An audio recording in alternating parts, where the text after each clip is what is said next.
Diálogos con el Presidente es un espacio abierto a los ciudadanos para que intercambien sus ideas, preocupaciones y propuestas con el Presidente de la República, Felipe Calderón Hinojosa.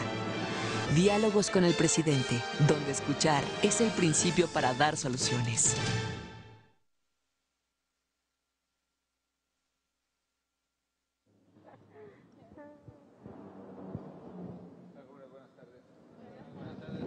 ¿Qué hola, amigo? ¿Cómo estás? Hola, ¿cómo estamos? Muy bien. Hola, amigo, ¿cómo estamos? Hola. ¿Cómo les va? Muy bien. Hola. ¿Y quiere comieron algo o no? Sí, buenas tardes. No, pues si no. Bien, ¿usted? Buenas. Dios le Hola, ¿qué bendiga, tal? señor presidente. Igualmente, muy amable. Hola, compa, ¿cómo estamos? Buenas tardes. Hola, ¿cómo estamos, compa? Hola. Hola, ¿cómo estamos? Bien. Hola. Hola, buenas tardes. Hola, Luis Ángel, ¿cómo estamos? Nos saludamos ahorita. Qué gusto. Yo no conocía aquí, está bonito, ¿eh? Bueno, Muy bien. ustedes conocen mucho a Luis Ángel, ¿no? Mejor que yo creo, ¿no? Así que él nos va a echar la mano. Bueno, nada más les platico rápido. Se trata, cuando voy de a gira, hoy estuve primero en el Puente del Baluarte, ahí en la carretera Mazatlán-Durango, ¿no? Impresionante la obra, y luego arrancamos la campaña contra incendios forestales, aquí también, en Durango, ahí en Pueblo Nuevo. Y cuando voy de gira a algún estado, generalmente pues trato de reunirme con un grupo de gente, pues un poco para darme en cuenta más bien cómo están las cosas, ¿no? Cómo están los problemas. Porque a mí pues me pasan muchos datos, me pasan muchas fichas, pero la verdad es que no es lo mismo oírlo directamente de la gente, ¿no? Y también eso me da la posibilidad de tener una mejor impresión. Entonces, Luis Ángel amablemente accedió a echarnos la mano, pues simplemente para conducirnos, para moderar un poquito, para llevarnos más o menos el tiempo en orden y poder platicar lo más rápido, no lo más rápido, sino lo más fluido posible para que todos podamos hablar. Así que yo les pido que pues, con toda confianza se expresen. La verdad, a mí me interesa pues, escuchar la voz de los ciudadanos y para eso estamos, ¿no?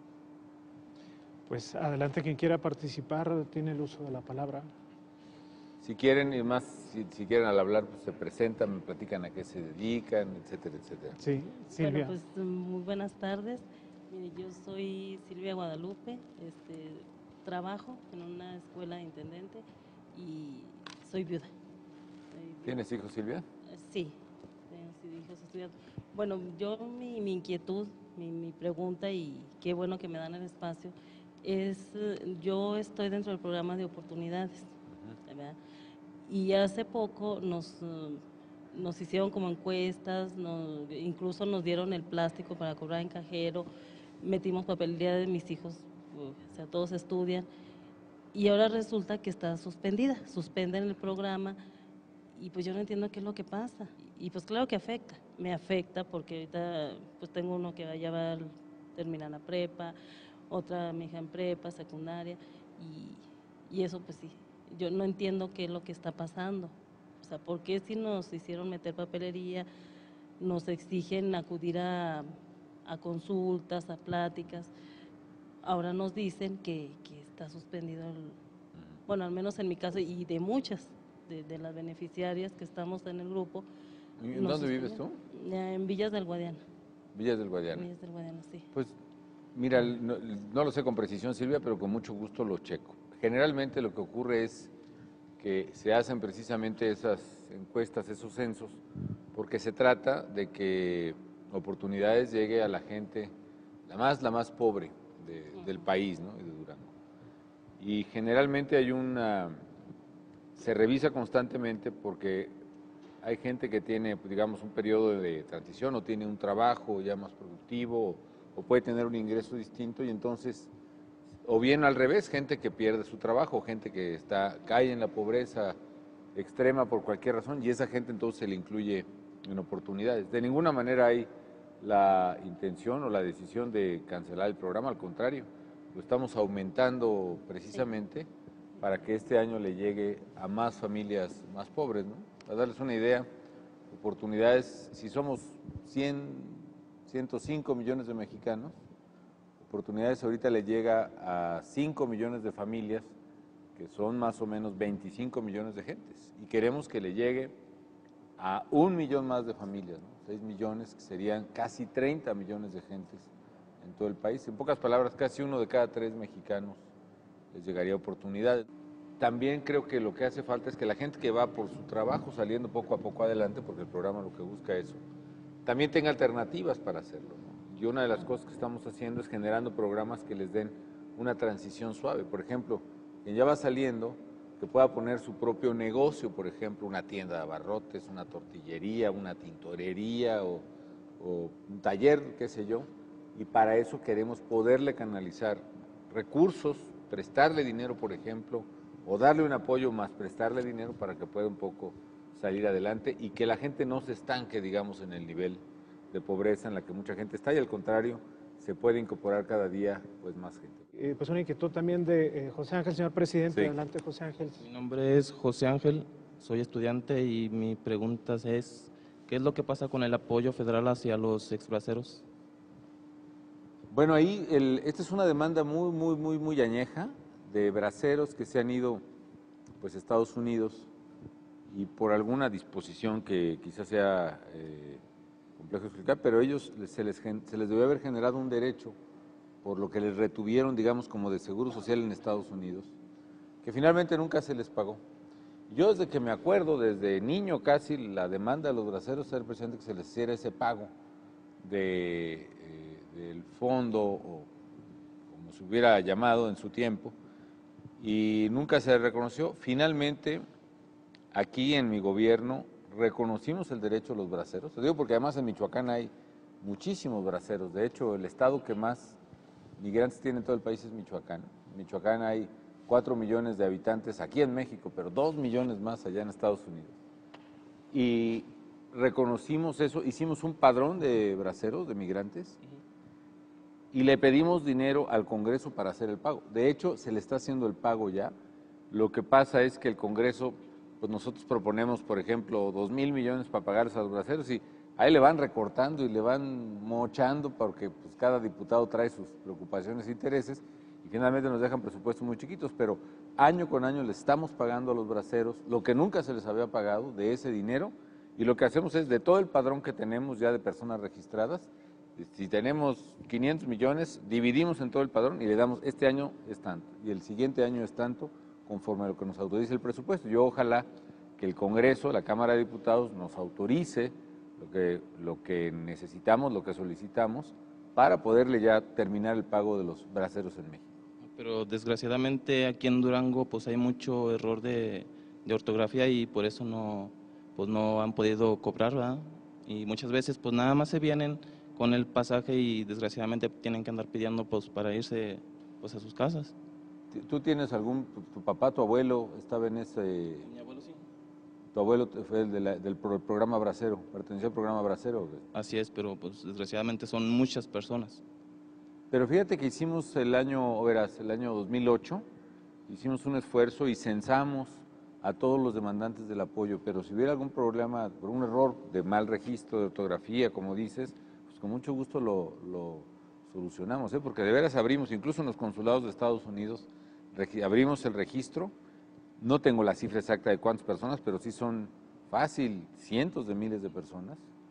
Y la intención pues, es pagarle a todos. Mientras nos vaya dando dinero el Congreso, les vamos a ir pagando esa deuda, que ciertamente nosotros no contrajimos, pero sé que se les debe ese dinero a los braceros.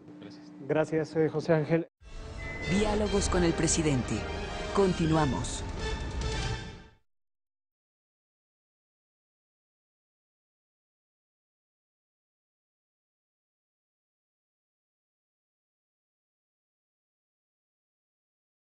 Diálogos con el presidente. Regresamos. Señor presidente, Ramón tiene una inquietud. Adelante, Ramón. Sí. Mi nombre es Ramón, soy ingeniero en sistemas computacionales. Es falta de empleo. Sí, mi pregunta, la falta de empleo me ha originado a que yo consiga y sea chofer de un taxi. ¿Sí? ¿Qué nos puede decir al respecto para que podamos nosotros tener más empleo para todos los profesionistas? Aquí la clave, Ramón, es si tuviéramos, digamos, una madrina que le dijera, piden un deseo para que tengan empleo, para que tengamos empleo. Lo que hay que buscar es inversión, es una sola palabra. Necesitamos inversión. Inversión pública, como la que hace el gobierno, por ejemplo, al hacer las carreteras, los hospitales, le hemos metido mucho dinero a Durango en materia de carreteras. La Mazatlán-Durango, por ejemplo, que es de 18,000 millones de pesos, que es la carretera a la que más dinero se le ha dedicado en México en toda la historia.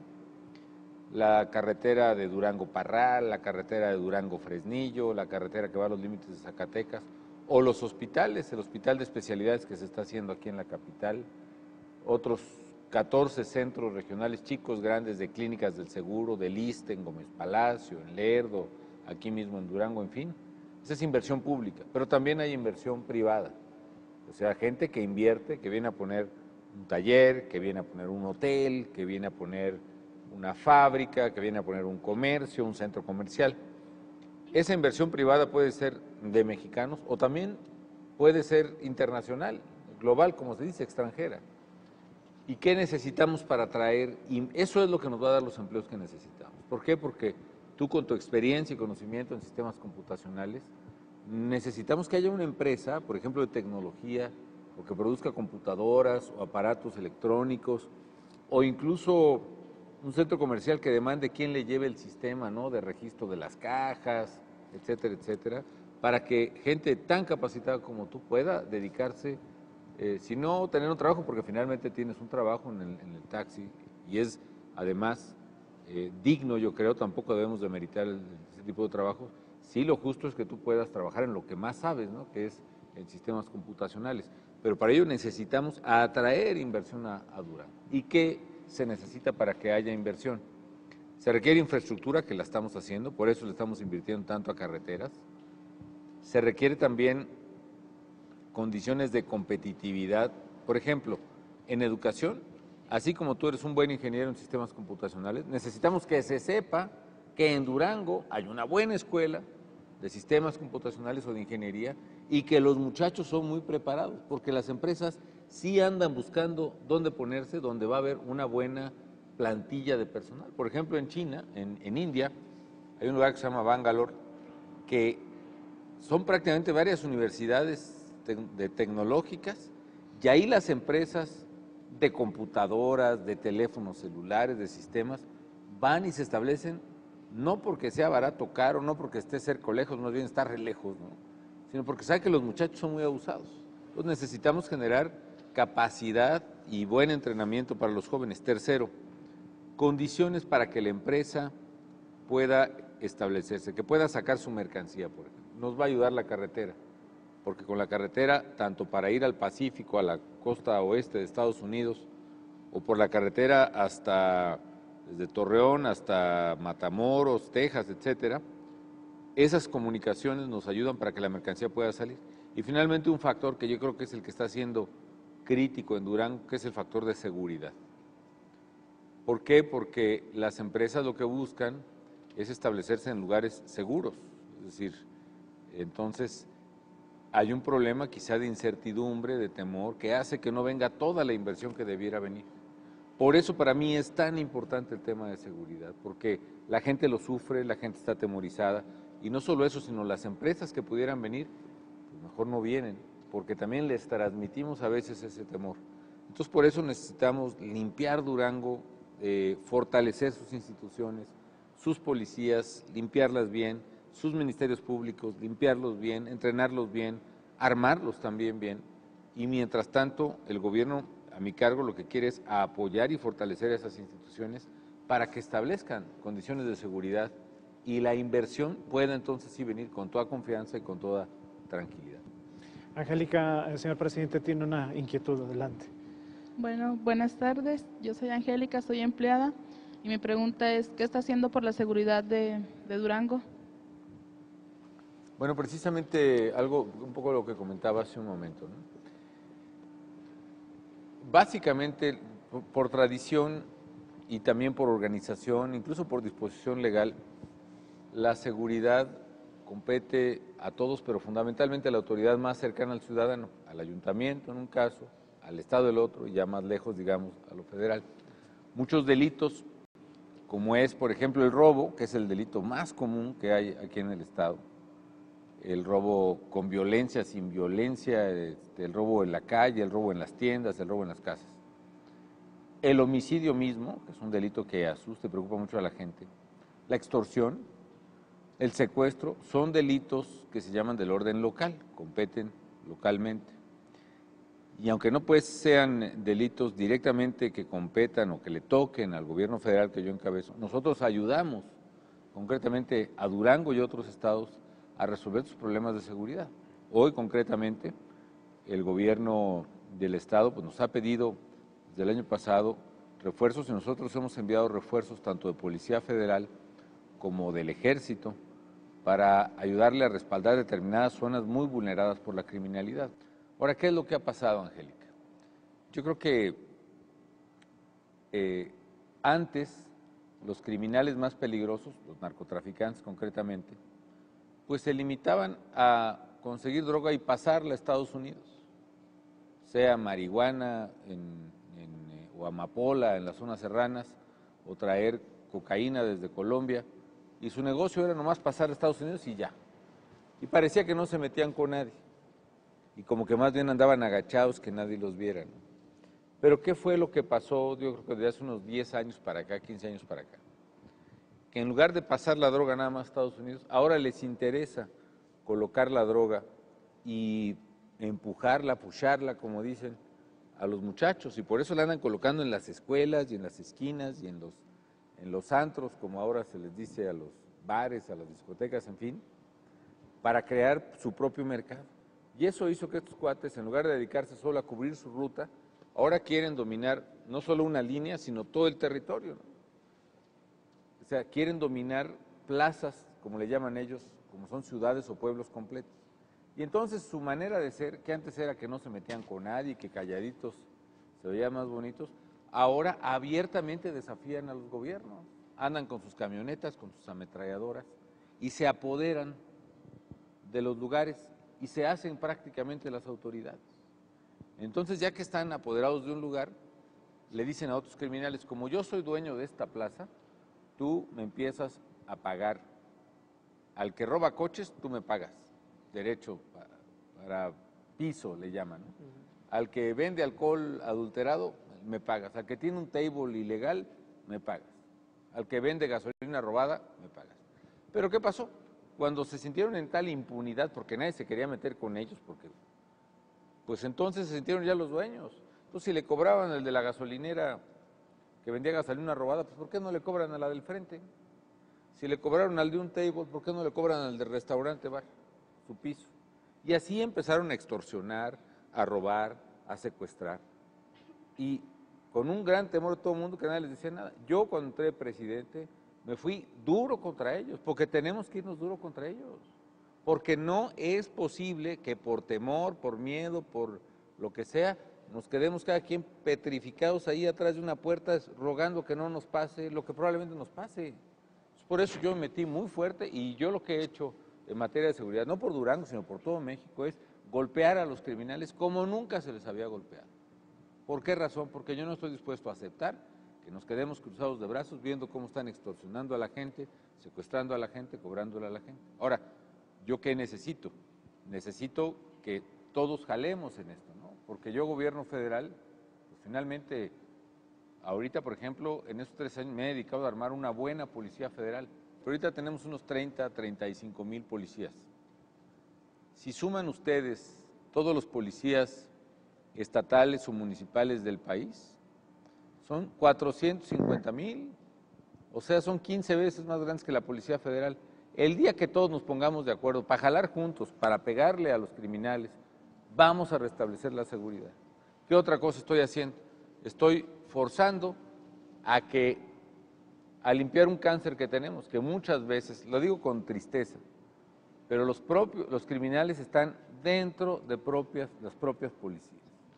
Y yo no digo que todos los policías, ni siquiera la mayoría son corruptos, la gran mayoría son gente honesta, que quiere cumplir con su trabajo, que quiere servir a los demás, pero con un prietito en el arroz que esté por ahí, ya es alguien que anda controlando las frecuencias de radio, ya es alguien que sabe dónde andan las patrullas, ya es alguien que sabe dónde está la gente, en fin, ¿no? Por eso tenemos que limpiar las policías y como decía un amigo mío, para combatir la corrupción no hay que olvidar que las escaleras se barren de arriba para abajo.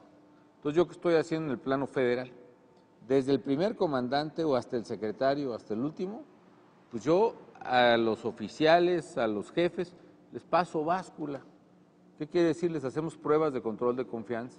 A ver, un examen toxicológico, porque si eres adicto a las drogas, pues ahora sí que no vamos a poner la zorra en el corral de las gallinas, ¿no?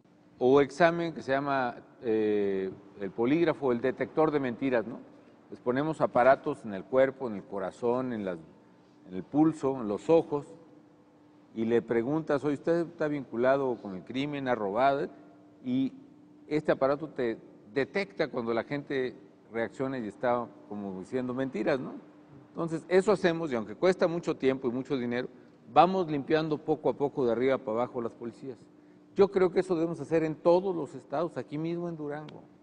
Y no es que desconfíe de nadie, no, es una realidad que nos pasó.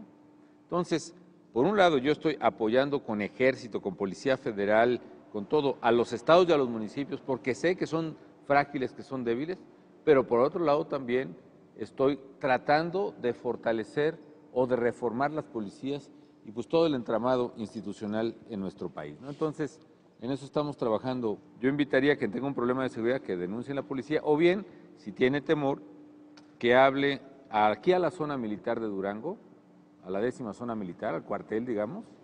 Voy a pasar el teléfono, a ver si luego lo ponen en la camarita a la que salga el programa, pero el teléfono es 01800 335 5050, 01800 335 5050, y o bien a la Secretaría de Seguridad Pública, a la Policía Federal, allá en México directamente incluso, 01800 73 74 842, 01800 73 74 842, y como decía, en alguna zona militar a la que fui en México, tenían una manta ahí los soldados que decía, llame, nosotros sí vamos, ¿no? Entonces, pues en fin, estamos haciendo muchas cosas, sé que falta mucho por hacer, aquí en Durango hay problemas, hay temor, pero estamos trabajando en eso. Diálogos con el presidente. Continuamos.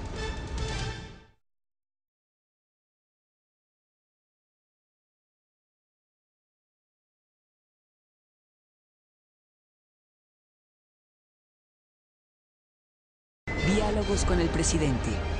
Regresamos. Usted nos ha invitado aquí, yo agradezco la invitación, pero también yo le doy la bienvenida aquí a un estado que para mí lo he recorrido de sierra a desierto. A mí me fascina Durango. Yo estuve viviendo en Cancún, yo estudié hotelería, pero yo me regresé aquí a Durango porque para mí, digo, sin discriminar a Michoacán, que es un estado hermoso, Me parecen mucho, ¿no? Ahora que fui aquí a Pueblo Nuevo por los pinos y la sierra, dije, me siento como en casa porque esto parece Michoacán. Pero no faltan los lagos. ¿Sí? Pero yo soy músico, pero manejo un taxi, ¿verdad? Soy músico porque es lo que me gusta de corazón. Yo realmente vivo algo, hay muchos temas que quisiera tomar, pero yo, por lo que está hablando usted sobre seguridad, creo que, y lo analizo como un problema grave de seguridad nacional. Muchas veces trabajo en la noche y en el día. Entonces, desgraciadamente, uno tiene que comer, alguien le hace la parada y va y lo lleva a donde venden cristal.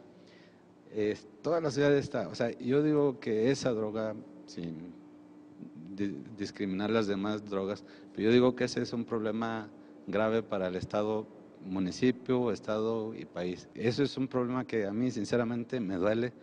Antes aquí en Durango había un loco, ahora hay locos por todas partes, perdidos, hablando solos, hay asesinatos, hay robos. Los mismos que venden el cristal se la pasan, o sea, en la total impunidad, o sea, platica la policía, no, sí sabemos quién es, saben quiénes son, todos saben quiénes son, pero nadie dice nada, no les hace nada porque tienen la protección de los que les expenden la droga. Yo, para mí, sinceramente, me preocupa mucho. Fernando, pues la verdad es que su testimonio es impresionante, muy conmovedor, porque sí, efectivamente, en general las drogas destruyen. todas, en mayor o menor medida, pero el cristal efectivamente destroza a la persona por dentro. Y como usted dice, no solo la priva de sus emociones, sino de cualquier contacto con la realidad. Yo creo que por eso también muchos de los homicidios de los criminales son tan violentos y tan despiadados y tan absurdos y tan estúpidos, ¿no? Porque pierden la noción elemental de dignidad y de sentido. Y, no, y además pasa otra cosa, que las adicciones para mí son como la esclavitud del siglo XXI. Vaya, hace 200 años, don Miguel Hidalgo abolió la esclavitud y qué bueno, ¿no? Pero hoy, 200 años de independencia, y empezamos a tener otra esclavitud. Porque el que vende droga, desde marihuana, cocaína y el cristal, que son tan adictivas y son tan destructivas, o sea, carcomen prácticamente a los muchachos, finalmente van avanzando porque logran ser dependientes, que son pequeños esclavos, ¿no? Entonces el muchacho que en la secundaria, a la salida con los amigos, a alguien le invitó droga, un carrujo, una grapa de cristal, de coca, lo que sea. Le puede gustar o no gustar, pero si habla, muy probable va por la siguiente, y a la segunda, tercera, no, son 200 pesos, son 150, son 500 pesos. Y el chavo pues no sabe dónde, y empieza a rascarle al monedero de la mamá. Y la mamá, pues, entre que no sabe si regañar o no, pues esconde el monedero, y luego entonces sale el muchacho a robar los espejos de los vecinos para pagar su droga, en fin, y se va haciendo un esclavo del que la maneja. Y esos muchachos al rato ya andan en banda, y son los que le entran a extorsionar, a presionar, a robar, y luego esclavos de la misma persona que maneja las drogas se convierten en sus sicarios. En Juárez, donde hemos visto esta terrible tragedia, una matazón terrible, pero muchos muchachos a los que atrapamos, que además todos son de 20 años, los homicidas que atrapamos son de 20, 25 años, y muchos abiertamente dicen, no, pues me dan a mí 2,000 pesos por un jale, o sea, 2,000 pesos por ir a matar a alguien, como usted dice, perdiendo toda noción de sensibilidad. Entonces, yo sí creo que las drogas destruyen, son una esclavitud, y creo que además hay que hacerle. Del lado del gobierno tenemos que parar ese mal, tenemos que actuar con todo, para que las drogas no lleguen a los muchachos. Del lado de la sociedad tenemos que actuar también. Los papás, por ejemplo, tenemos que estar más que nunca muy cerca de los chavos, explicarles el daño que puede hacer, viendo con qué amistades se juntan, viendo qué prácticas tienen, enterándonos también si tienen drogas, ¿no? Creo que tenemos que actuar desde el lado de combate al crimen, pero también desde el lado de la prevención. Señor presidente, Juan Carlos le tiene también José Carlos, pregunta. ¿No? José Carlos, perdón, ya tiene Sí, ya esperando José algún Carlos tiempo. Sosa. Yo soy Adelante. microempresario y también tengo una duda sobre lo que es la tecnología aquí en México, o sea, la arquitectura tecnológica que tenemos, que se me hace muy antigua, muy escasa y muy cara lo que pagamos por lo que es la infraestructura tecnológica aquí en Durango, en el país en general. Por ejemplo, hablando del internet, hablando de los aparatos electrónicos que compramos y consumimos, que salen demasiado caros a comparación de otros países, bueno, como el vecino que tenemos aquí a un lado, cuando se supone que aquí hay maquilas que las hacen, los aparatos aquí en México, aún así se pagan aduanas, se paga pues, todo lo que es IVA, todo eso, entonces llegan precios demasiado caros, tecnologías obsoletas como es las redes de internet, de telefonía, entonces no hay un paso todavía que digamos nosotros que se pueda dar grande para ese tipo de tecnología. Se me hace mal que esté tan cara y tan de baja calidad, o sea, estamos manejando aquí velocidades de internet de 1 mega cuando en otros países ya van hasta los 50, 100 megas y a unos precios que nosotros pagamos igual aquí, entonces es lo que se me hace. Bueno, por el lado de los aparatos en sí mismos, desde teléfonos, celulares, computadoras, etcétera, yo creo que tenemos que acercarnos hacia un régimen de plano de libre comercio, ¿no? Es decir, que podamos traer para el consumidor un aparato de cualquier parte del mundo y que además se abarate en función precisamente de que se pueden importar sin aranceles. Ojalá algún día lleguemos a eso, para teléfonos y para todo, ¿no? Por ejemplo, algo muy famoso que está adquiriéndose, generalizándose día con día, el famoso BlackBerry, ¿no? Que es un teléfono que manda datos, internet y todo eso, como varias marcas, ¿no? Pero México es uno de los principales productores de BlackBerry en el mundo.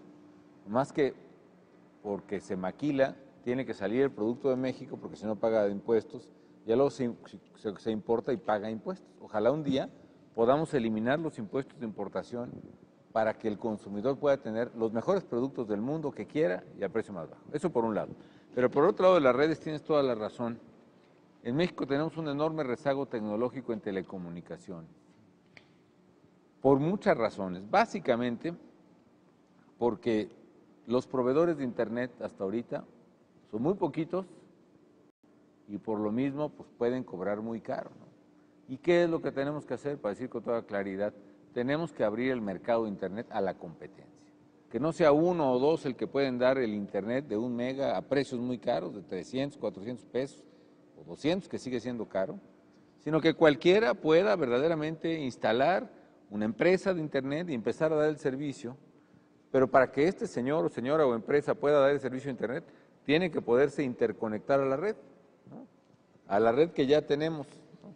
Lo que pasa es que a la hora de la interconexión, es como quien dice el dueño de una carretera, pues sí, tú hiciste tu caminito a tu pueblo, pero aquí a la carretera no entras, no, pues espérate. O entras, pero vas a pagar una cuota altísima, ¿no?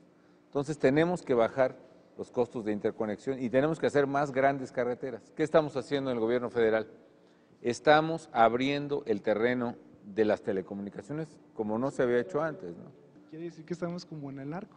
¿En Pagas qué? tu cuota y te dejo trabajar. Pues pagas la interconexión. Yo creo que se puede pagar, así funciona en todo el mundo, pero lo que necesitamos hacer es mucho más redes y mucho más opciones para el consumidor, que es lo que estamos haciendo con Comisión Federal de Electricidad, ¿no? Resulta que ustedes ven los postes de la luz, las torres de luz, por ejemplo, tienen pues, generalmente 3, 4 cables, pero en la mera orillita traen otro cable que era una como salvaguarda, le dicen como la guarda, que era sobre todo como para rayos y varias cosas. Dentro de ese cable le metimos lo que se llama un cable de fibra óptica, que ya en todo el país hay una nueva red entonces. Ahorita, ¿qué estamos haciendo? El gobierno federal ya está licitando para que cualquiera pueda utilizar ese cable de fibra óptica y ya no tengan que recurrir a la otra carretera si no quiere. Y entonces, en la medida que haya competencia, se van a bajar los costos de Internet. Otra cosa, estamos licitando nuevas frecuencias del espectro, se llama de telecomunicaciones. ¿Para qué? Para que si alguien ofrece Internet de otra marca, de otra empresa, etcétera, pueda ofrecerlo, pueda licitar esas frecuencias y a través de esas frecuencias vender Internet. Mientras más proveedores de Internet haya, ¿qué va a pasar? Va a bajar el precio. Y finalmente estamos buscando una banda muy importante que permitiría que el gobierno pudiera ofrecer Internet pues a precios muy bajos o casi gratuito en todo el país, por lo menos en ciudades y pueblos, que permita lo que tú dices y que ocurre en otros países, que la gran mayoría de gente puede acceder a Internet, no solo porque hay disponible en el lugar donde vive, sino porque además los costos no son prohibitivos como ahora sí son. Y el paso que sigue es poderle darle a los chavos acceso a computadoras o construir lugares públicos donde puedan usarlas o facilitar más bien la compra de computadoras o de teléfonos que les permitan un acceso mucho más eficiente a la tecnología y a las telecomunicaciones. Diálogos con el presidente. Continuamos.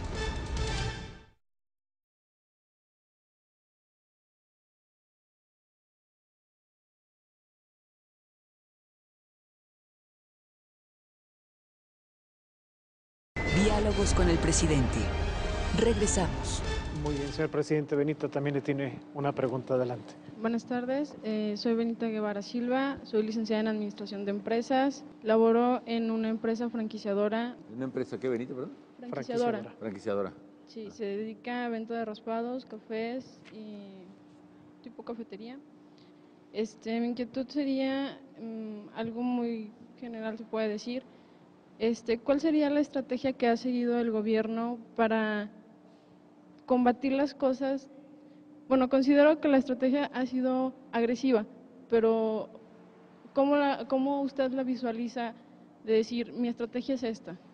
¿Sobre qué es? Sobre la seguridad, sobre educación, el alza de impuestos, el que haya impuestos, sobre que se encarecen todos los servicios, la alimentación.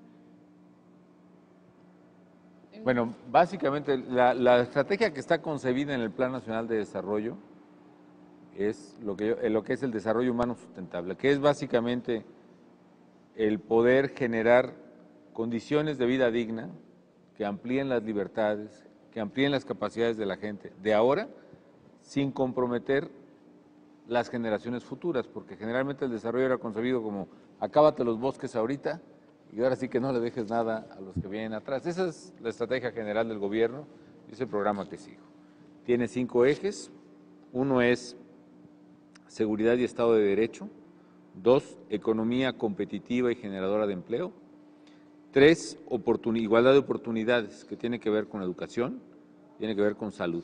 Por ejemplo, en materia de salud, yo decía hace rato que aquí en Durango hemos construido nuevos 15 centros hospitalarios, desde el hospital de alta especialidad hasta pequeñas clínicas del IMSS o del ISSSTE en el estado, y hemos remodelado por lo menos otros 15 más. ¿Por qué? Porque yo tengo una meta que antes de que yo termine la presidencia, toda mexicana, toda mexicano, sin distingos, pueda tener acceso a la salud, cobertura universal de salud. El 4 eje es desarrollo sustentable estrictamente, que es un programa muy ambicioso de respeto al medio ambiente, de tratamiento de aguas residuales, de cuidado de selvas y bosques, de pago de servicios ambientales.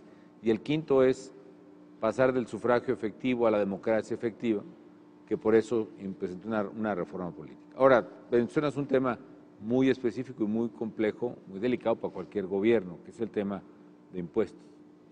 La verdad es que para poder cumplir las metas que tenemos, para poder darle educación a todos, para poder darle salud a todos, necesitamos recursos públicos.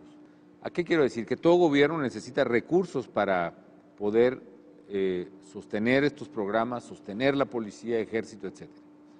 El año pasado nos pasó una cosa muy grave, Benita. 2 más bien. Uno, la crisis económica de todo el mundo, pero eso no fue lo más grave. Lo más grave es que el petróleo, del que hemos vivido prácticamente toda la vida, pues se nos empezó a acabar, se nos está acabando el petróleo. ¿Por qué razón? Pues porque no invertimos a tiempo, la verdad, porque las reformas que apenas hicimos el año antepasado de petróleo, que nos costaron mucho trabajo, que fue un grillerío terrible, pero finalmente sacamos algo adelante, esas nos van a ayudar a resolver el problema, pero hacia adelante. Pero de aquí a que hacemos un pozo nuevo y empieza a producir son como 2, 3 años más. Mientras sí estamos dando el bajón en producción de petróleo y México se quedó con un grave problema de finanzas públicas. La única manera de arreglarlo era a través de 3 caminos. Una de 2, o reducíamos el gasto, o aumentamos los ingresos, o contratamos deuda. ¿Qué fue lo que hicimos en el gobierno? Hicimos las 3 cosas. Redujimos el gasto. Yo propuse al Congreso cerrar 3 secretarías.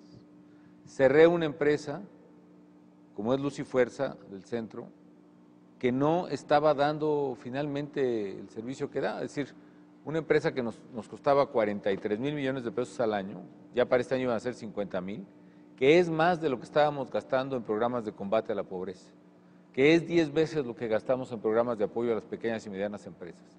Y no solo eso, hoy la otra compañía de todos, Comisión Federal de Electricidad, está dando el mismo servicio sin necesidad de toda la estructura burocrática y costosa que estaba en Luz y Fuerza. Pero son medidas muy drásticas porque pues, tienes problemas, es difícil tomar una decisión de ese tipo, movilizaciones, protestas, el riesgo de que sabotearan y cortaran la electricidad en la Ciudad de México, en fin. ¿Por qué la tomamos? Porque había precisamente que bajar el gasto inútil del gobierno, porque estábamos quedándonos sin recursos. También incluso contratamos deuda, porque sabemos que esto no nos podemos echar de un trancazo del problema que tenemos. Y finalmente tenemos que aumentar los ingresos. Pero en general fue por eso, tuvimos un grave problema de finanzas públicas y México hubiera quebrado o por lo menos hubiera tenido un grave problema en los mercados, nos hubieran quitado el grado de inversión, se hubiera ido inversión si no cerramos ese hueco fiscal y eso fue lo que pasó. Muy bien, señor presidente. Bueno, son varias personas que están pendientes de hacer alguna pregunta. Nos pidió la palabra Adriana. Ya, entonces voy a ser más breve, Luis Ángel. No, señor. No, al contrario, queremos escuchar sus respuestas, Hola, pero buenas son tardes. muchas las inquietudes que todavía están. Bueno, mi nombre es Adriana, yo soy estudiante de la Facultad de Economía, Contaduría y Administración de aquí del Durango, de la UGED. Y realmente, bueno, voy directamente a la carrera de contabilidad y realmente lo que nosotros vemos son los impuestos y realmente estamos a la par de todo esto que está sucediendo de un año para acá. Mi duda y más bien que nada mi cuestionamiento es ¿por qué elevar tanto los impuestos? Primero la pregunta, ¿por qué finalmente tiene que aumentarse la recaudación? Es precisamente por lo que he mencionado ahora, porque México, para poder salir del subdesarrollo y del atraso, tiene que darle educación a todos los jóvenes, pero eso finalmente tenemos que pagarlo de algún lado y por eso es la necesidad de recaudación. Pero el año pasado fue al revés, el año pasado se nos cayó el ingreso del gobierno. Se nos cayó, ¿por qué razón? Porque la actividad económica, hubo una crisis internacional, bajó la actividad económica, pero pasó otra cosa, insisto, mucho más grave, que fue el hecho de que el petróleo se nos empezó a acabar. Entonces esa fue la razón. Tuvimos una crisis muy grave en las finanzas públicas y no haberla atendido, no haberla solucionado, haberse hecho pato con ese tema, hubiera llevado a México a una crisis de descrédito, de falta de confianza, de fuga de capitales, que nos hubiera ido peor a todo.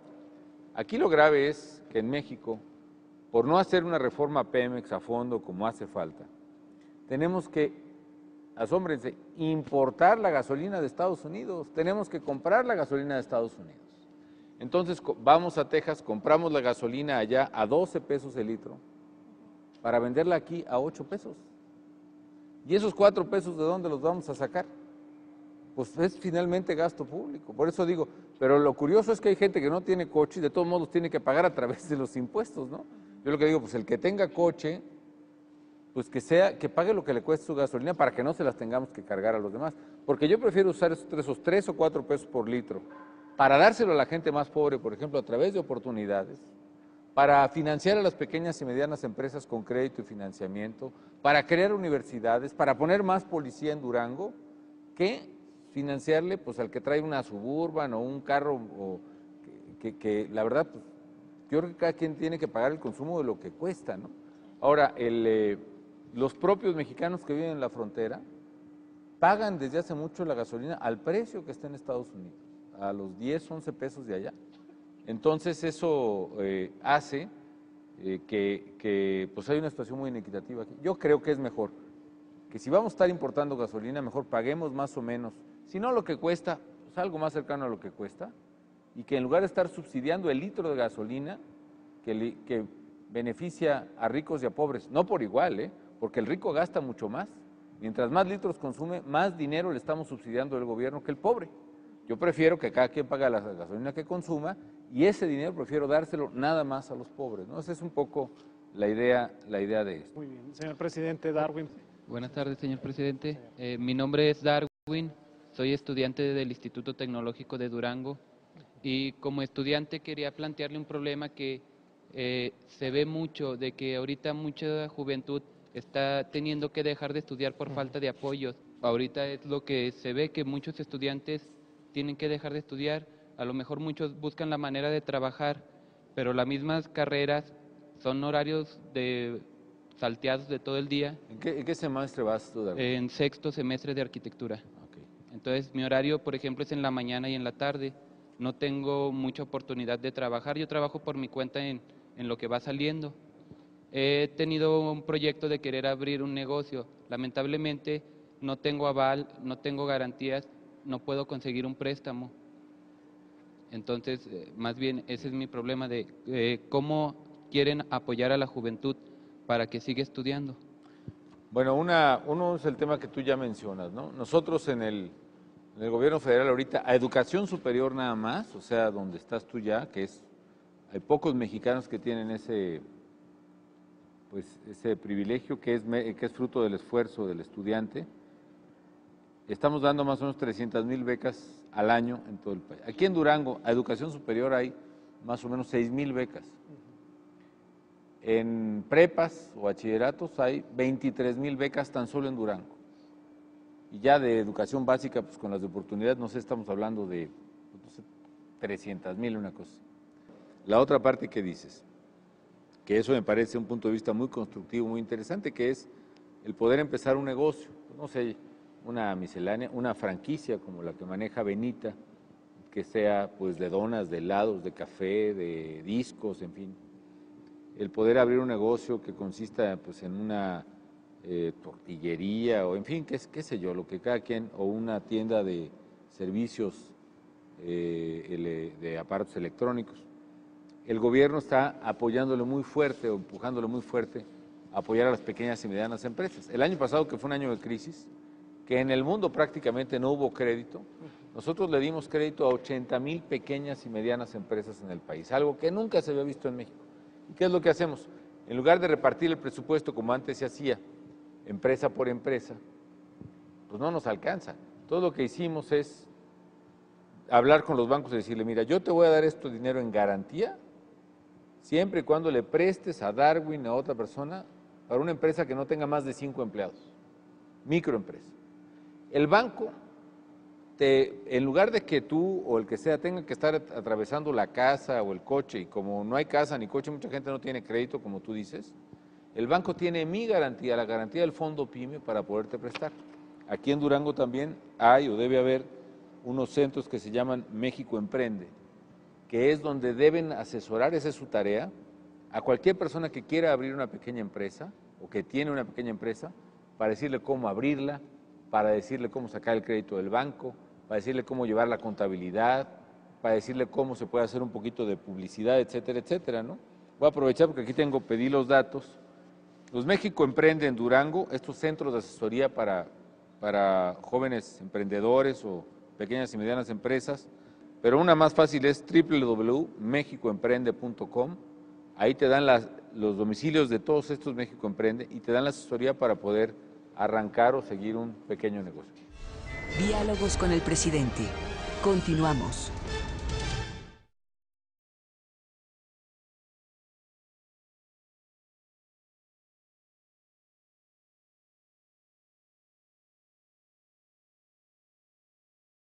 Diálogos con el presidente.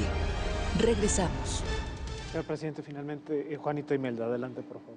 Buenas tardes, soy Juanita, soy empleada.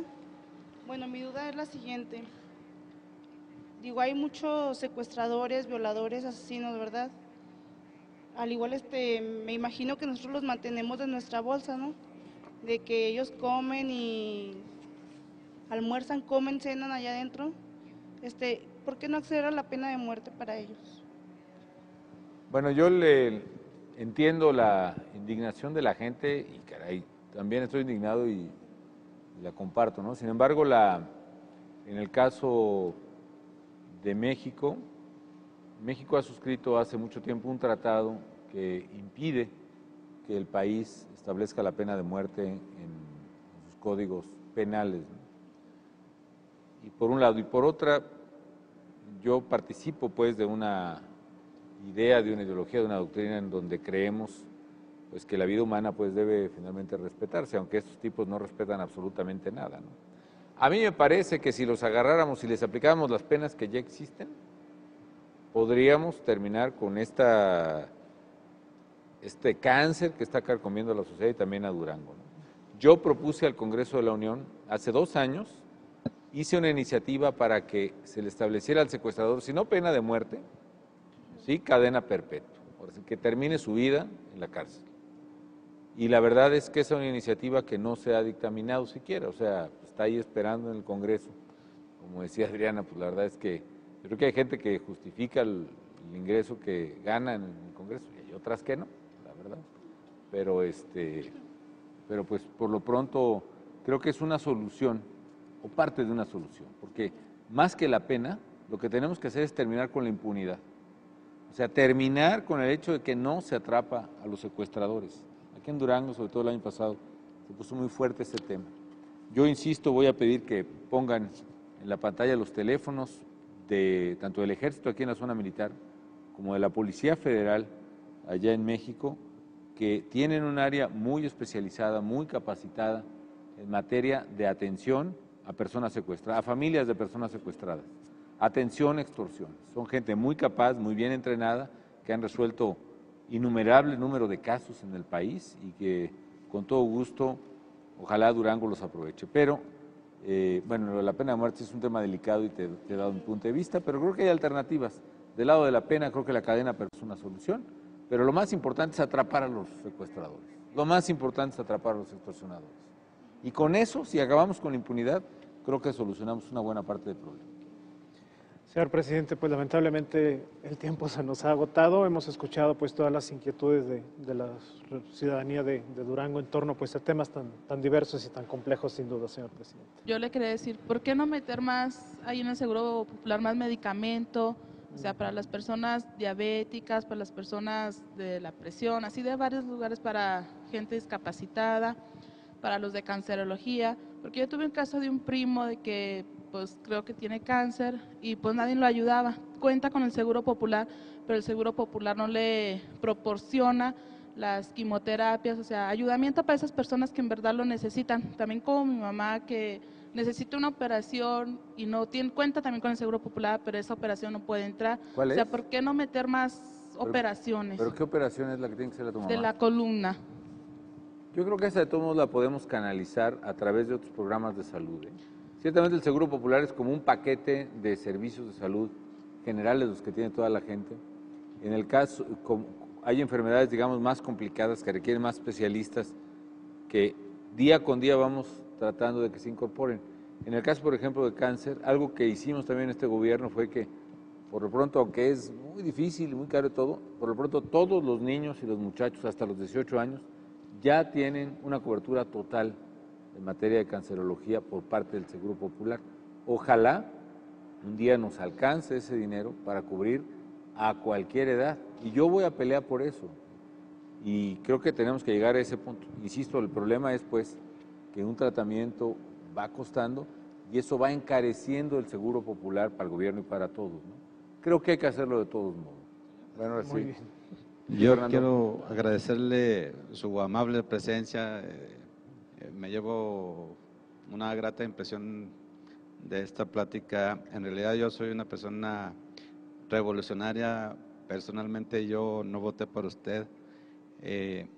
Creo que hablando políticamente, aquí en México tenemos un grave problema de descrédito de la política. A mí me gustaría no que me respondiera, sino sugerirle que aprovechando su posición de líder de la nación, buscar la manera de reunificar a los mexicanos, de ya no tanto discurso de descalificar al contrario, ni de que este está loco, ni que el peje lagarto. Yo digo que los mexicanos necesitamos, para salir adelante de la situación tanto de violencia como económica y política, porque hay un descrédito total del político. Usted sabrá el grado de abstencionismo. A mí me da tristeza que la gente no se preocupa ya, dice yo no voy a votar. Entonces, eso nos está destruyendo. Yo, pues es una sugerencia de que ya no más pleitos de que es azul, de que es amarillo, sí. De que es… Ahí sí tiene razón, ahí se nos ha pasado la mano a todos, la verdad.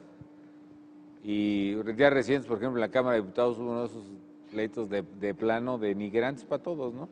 Insultos, ofensas. Yo creo que la gente no merece eso, totalmente de acuerdo. Yo creo que ahora que vine a Durango, que fui al Puente Baluarte, dije algo más o menos así, ¿no? Digo, estamos siendo los mexicanos muy buenos para construir este puente, que va a ser el más grande de toda América en su tipo, es decir, hagan de cuenta, el puente pasa sobre un río, una barranca, pero la carretera va a casi 400 metros arriba del río, enorme. Pero no solo eso, sino que tiene un tramo el puente que no tiene columnas, está colgando de cables, pero ese tramo son casi 600 metros, más de medio kilómetro colgando. O sea, ¿más grande que el de San Francisco? No sé, la verdad sí me sacó de onda.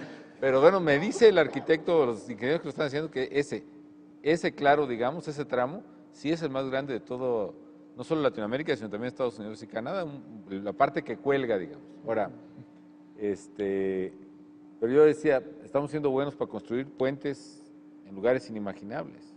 Ahora lo que nos hacen falta son puentes entre los mexicanos, ¿no? Porque está bien que tengamos diferencias, discrepancias, debates incluso, pero ya llegar a la denigración, a la descalificación, al insulto, pues ahí no gana nada, nadie.